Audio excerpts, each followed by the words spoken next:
Hello, lovelies. Cory here. Welcome back to my Wilder Woman channel, and we are still on the 31 Days of Tarot Challenge. So this is day 14, and we are going to be talking about favorite divination tool aside from tarot.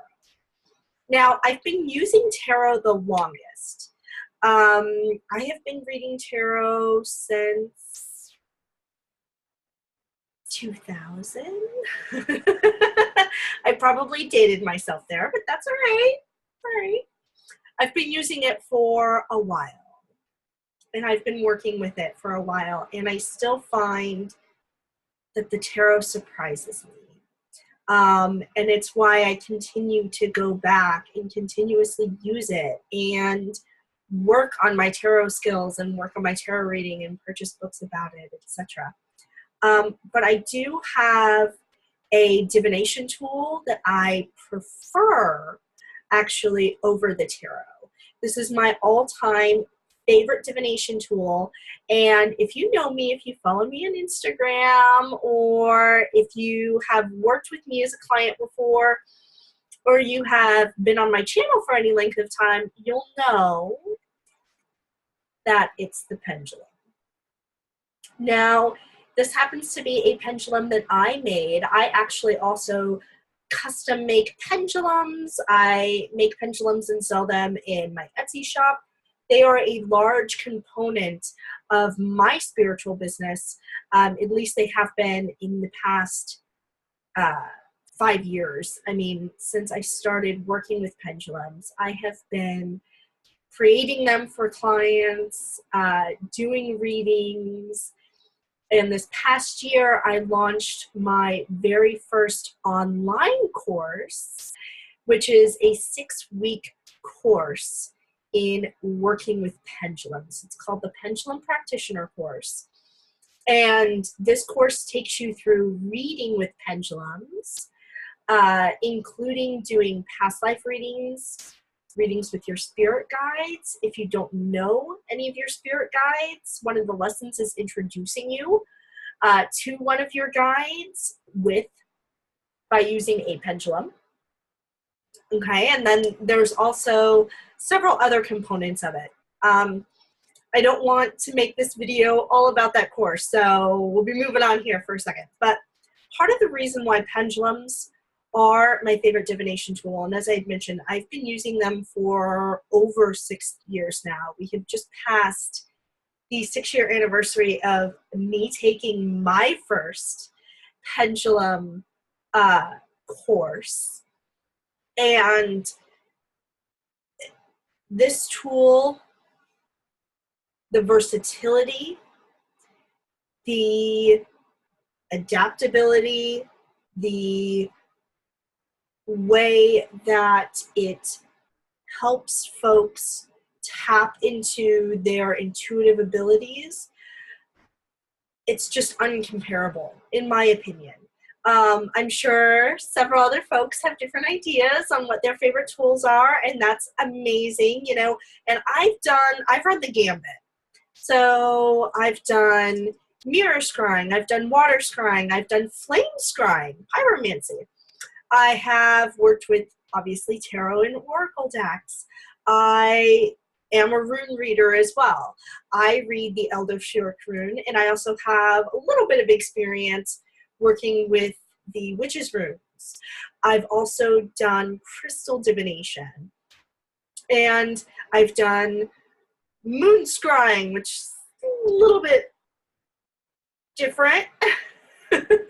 And I've also, there's several divination tools, tea leaf reading, I've also had experience with. So there's a lot of different divination tools and divination systems.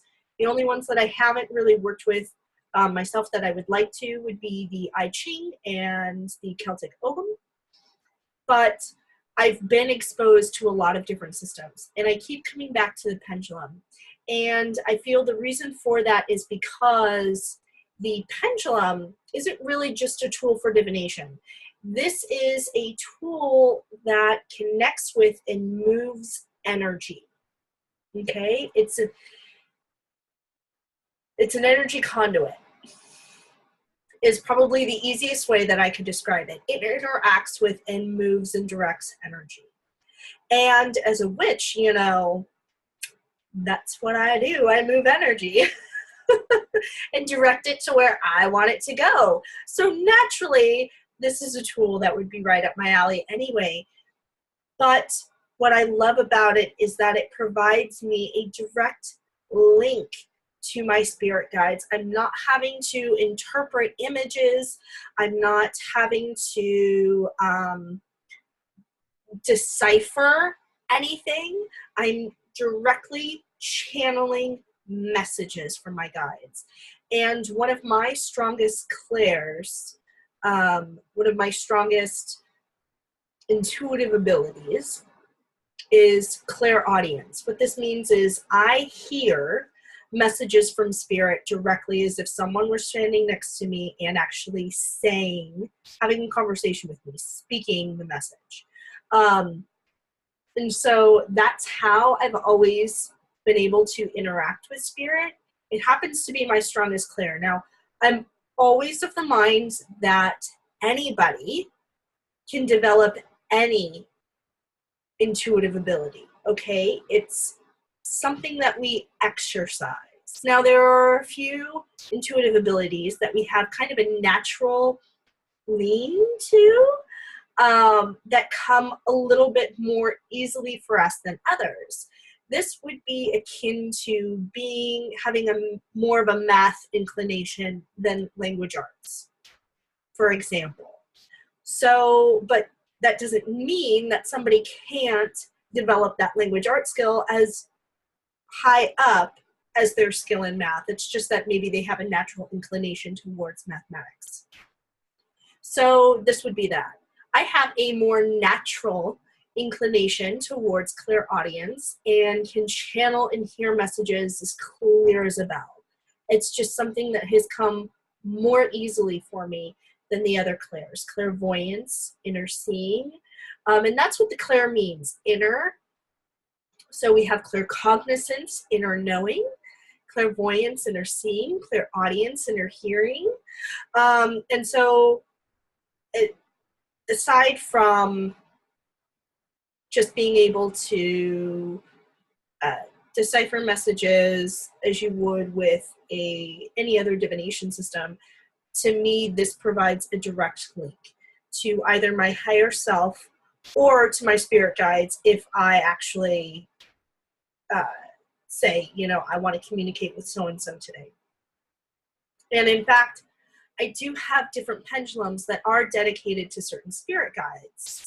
And it just makes it easier. When I dedicate a pendulum to working only with one guide, the second I pick up that pendulum, that guide is right there and says, okay, I know you want to talk to me. I consider the pendulum almost like a phone. And you need to be very clear in your intention about who you're dialing.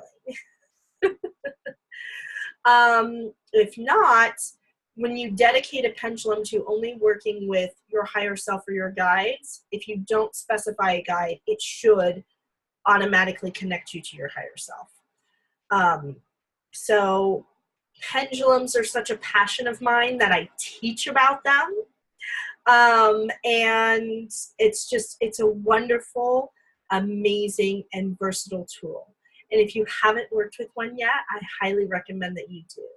You do not have to go out and purchase a hugely elaborate pendulum like the ones that I make, okay? That's not necessary, although it's awesome. And these are more heirloom ritual tools. These are things that you will use your entire lifetime, pass down to your children if you choose to. That's what these particular tools are for. However, you can go out and purchase just a gorgeous little faceted crystal pendulum on the cheap, or you can even make one with what you have on hand. This is another pendulum of mine, and as you can see, she is just a little crystal bead, okay, on a base metal chain. That's it. Very basic, and yet she has worked with me very diligently. In fact, she was the pendulum that I used when creating my 6-week course. There are several other pendulums that I have. Clear crystal pendulum. This one happens to be a Lemurian. And then this one is a multi-gemstone one. This is a pendulum that was purchased, that was on a regular chain, and that I cut that chain off and made my own chain with clear Swarovski crystals and lapis beads.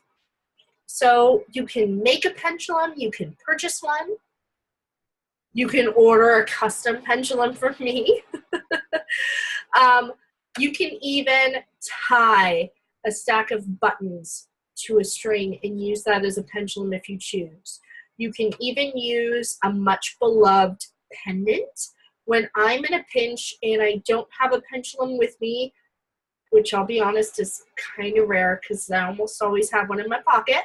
However, on this slim occasion that I haven't had one, I will take off my necklace and use that as a pendulum, and it works just as well as any of my other gemstone pendulums. So if you take anything away from this video as a mini lesson for you, okay, it's that your pendulum does not need to be a crystal. That is not a requirement, okay? The metaphysical properties of the crystal will tend to lend to whatever pendulum work that you're doing. For example, if you have an amethyst pendulum, amethyst tends to amplify our psychic abilities. It could potentially strengthen your connection to your higher self or to your guides. The metaphysical properties of that amethyst will add to your readings, okay? Now, if you don't have a crystal at the very end of your pendulum, you can see that this one here is a wooden bead, okay? Still a conduit of energy. We'll still move energy around. And he's telling me, yes, absolutely, I function as a pendulum. And actually, this guy here is one that I primarily use in my business. The scarab happens to be one of my many spirit animals. So, big ol' introduction to the pendulum right there. I know that this video was probably much longer than all of my past ones, so I will cut it short here. But if you have any questions about pendulums, please leave them in the comments below. I would be more than happy to answer a few of those for you. You can also check out my Instagram feed at Wilder Woman. As you see, it's spelled here on the channel, all together, no spaces. I have a lot of posts in my feed about overcoming pendulum roadblocks, things that I've noticed happen to be common issues for a lot of my clients and for, you know, a lot of the divination community. Is common issues that come up as we're learning to work with this tool in our practice that I've kind of troubleshooted for us and have put in a nice condensed post. So go check those out, especially if you are currently working with this tool and you're feeling a little bit frustrated because there's something that's not quite connecting for you. Go check out those posts. I may have your solution in one of those. But that's it for this video, loves. I hope you enjoyed it. If you did, please give it a thumbs up. Make sure you're subscribed so you don't miss any more videos for this 31 Days of Tarot Challenge. And I will catch you in the next video. But until then, blessed be.